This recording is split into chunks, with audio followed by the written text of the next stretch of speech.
श्रद्धालु आज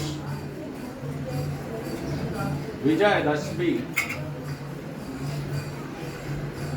का महापर्व है। विजय दशमी, दस जो गुण है उनको प्राप्त करना और दसम अवगुण है उनका त्याग करना। काम, क्रोध, मद, लोभ, ईर्ष्या, द्वेष, राग, उत्तान, उद्वेग और अतात,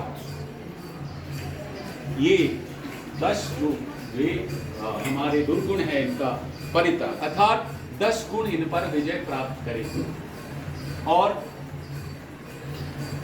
10 अहरा का मतलब हुआ 10 सिरों का वध। जो 10 अवगुण मनुष्य में रहते हैं उनका वध कर देना। रावण का वध नहीं,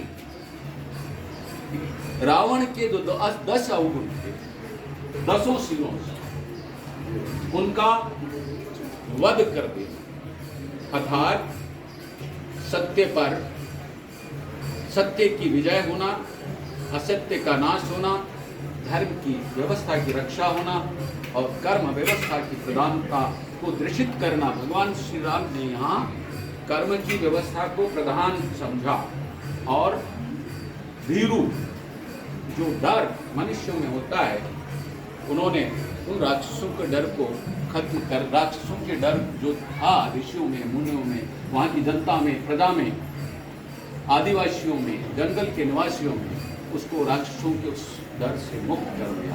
आज उनके जो शिरोमणि जो राजा रावण थे उनका देह को समाप्त कर दिया गया, अर्थात उनके सारे अवगुणों के साथ साथ उनके शरीर को भी मुक्ति दे समाप्त कर दिया। भगवान राम ने कहा क्योंकि श्रापित थे वो इसी कारण रावण बने थे और भगवान के भक्त थे, अंतरतत्वा मृत्यु को प्राप्त कर वो भगवान की शरण में चले।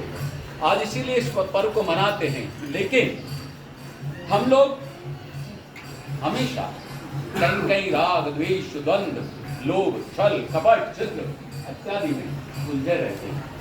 जब तक हम इसमें उलझे हुए हैं तभी तक हम परेशान और हैरान और दुखी और शोभित हैं। अब अगर हम इन चीजों का परित्याग कर देंगे तो दुखी नहीं रहेगा, और जब दुख रहेगा ही नहीं तो जीवन तो स्वतः ही सुखी हो जाएगा। पर हम इनका परित्याग भी नहीं करना चाहते हैं और सुख भी भोगना चाहते हैं। क्या करना चाहते हैं? परित्याग भी नहीं करना चाहते और सुख भी भोगना चाहते हैं। कैसे संभव है? हम हमारे दुर्गुणों को नष्ट नहीं करेंगे तो हमारे कर्म की व्यवस्थाएं, जो दुराकर्मों की व्यवस्था में नष्ट नहीं होगी, और नष्ट नहीं होगी तो फिर हम सीधे सीधे चाहेंगे कि हमको ये हो जाए। वो संभव थे प्रभु कृपा से, शरण में जाने से आप निर्मल हो जाते हैं, इसीलिए आपके वो दुष्ट कर्म नष्ट हो जाते हैं और इसीलिए ऐसे देवालय, ऐसी व्यवस्थाओं में आपको वो एक सहयोग मिलता है और उसी से आपकी उन कष्टों की मुक्ति भी मिलती है।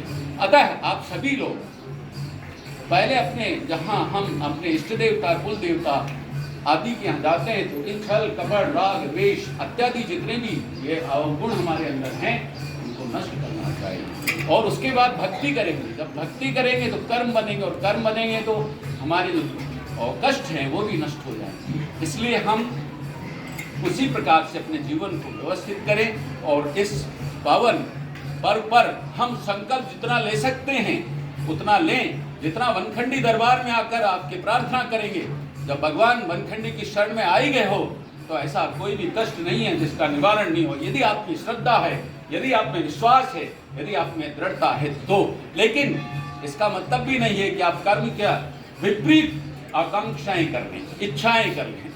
आदमी हम ये सोच लें कि नहीं, एक जो पद चल रहा है वो सीधा कहे कि मुझे वायुयान में सफर करना है, ऐसा नहीं सोचे। एक कदम से कदम बढ़कर के आगे चलें, एक एक सीढ़ी पर आप चढ़ें, तभी ये संभव है। बोल वनखंडी भगवान की जय।